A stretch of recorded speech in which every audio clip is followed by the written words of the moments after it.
Hi అండి. అందరూ ఎలా ఉన్నారు? Welcome back to my channel Swita sisters. మనకి పొట్టకి ఫుల్లుగా తినడం ఎంత ముఖ్యమో, అలాగే ఒంటికి కూడా ఉపయోగకరంగా ఉండాలి. అంటే ఈ సమ్మర్‌లో మనకి చలువ చేసేలాగా ఉండాలి.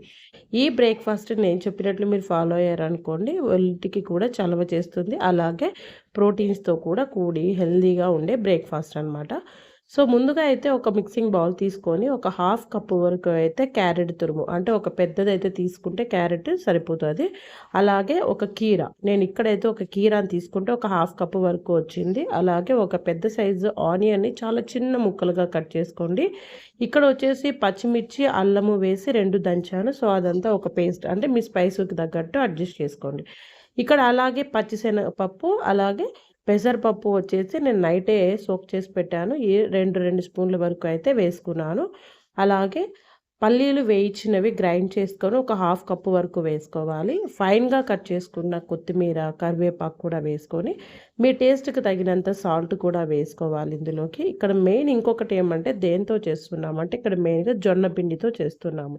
ఇవి ఎంత ఆరోగ్యానికి ఎంత మంచిదో అందరికీ తెలుసు కదా! సో, అలాగే ఒక హాఫ్ కప్పు వరకు అయితే నేను బియ్యం పిండి తీసుకున్నాను. సో, ఫస్ట్ వాటర్ అయితే యాడ్ చేయకండి. సో, ఇక్కడ అన్నీ మనం కొద్దిగా తడివే వేసాం కదా! అంటే క్యారెట్, కీర, ఆనియన్, సో, వీటిలో నీళ్ళు ఎలాగో ఉంటాయి కాబట్టి ఫస్ట్ వాటితోనే పిండినంతా కలపండి. మరి తరువాత దానికి వాటర్ తగ్గట్టు కొద్దిగా యాడ్ చేసుకుంటూ కొద్దిగా లూజ్ కన్సిస్టెన్సీ వచ్చేలాగా కలుపుకోవాలి. మనకి చపాతీలాగా గట్టిగా ఉండకూడదు. కొద్దిగా లూజ్‌గా ఉండడం వల్ల ఏమంటే మనం బియ్యం వేసాం కాబట్టి అది కొద్దిగా నానుతుంది. సో, స్ప్రెడ్ చేయడానికి కూడా చాలా ఈజీగా ఉంటుందనమాట. అందుకోసమే. సో, మనకి టైం ఉంటే ఒక 15-20 మినిట్స్ వరకు అయితే మూత పెట్టేసి రెస్ట్ చేయండి. సో, 15 మినిట్స్ తర్వాత చూస్తే పిండి చక్కగా నానింటుంది. ఇక్కడ మీరు చూసుకున్నట్లయితే ఇక్కడ నేను చూపిస్తున్నాను. ఆ కన్సిస్టెన్సీ అంతా కాస్త ఫ్రీగా ఉండడం వల్ల ఏంటంటే, మనం పచ్చిశనగపప్పు, పెసరపప్పు, ఆనియన్స్ వేసాం కదా! సో, అదనేది కొద్దిగా ఈజీగా స్ప్రెడ్ అవుతుందనమాట. అదే గట్టిగా ఉందనుకోండి, మనము స్ప్రెడ్ చేయడానికి చాలా కష్టపడాలి. సో, ఇది మెత్తగా ఉందనుకోండి, ఈజీగా మనకి ఎంత పలుచగా కావాలంటే అంత పలుచగా దీన్ని తట్టుకోవచ్చనమాట. సో, ఈ విధంగా అయితే బటర్ పేపర్ మీద కొద్దిగా ఆయిల్ అంటించేసుకొనేసి, సో, మనకి ఏ సైజ్ కావాలో అంత సైజు పిండి తీసుకొనేసి, మీకెంత పాజిబిలిటీ అయితే అంత పాజిబిలిటీ, అంటే మీకెంత బాగా పలుచగా చేయగలుగుతారో అంత పలుచగా వచ్చేలాగా స్ప్రెడ్ చేసుకోండి.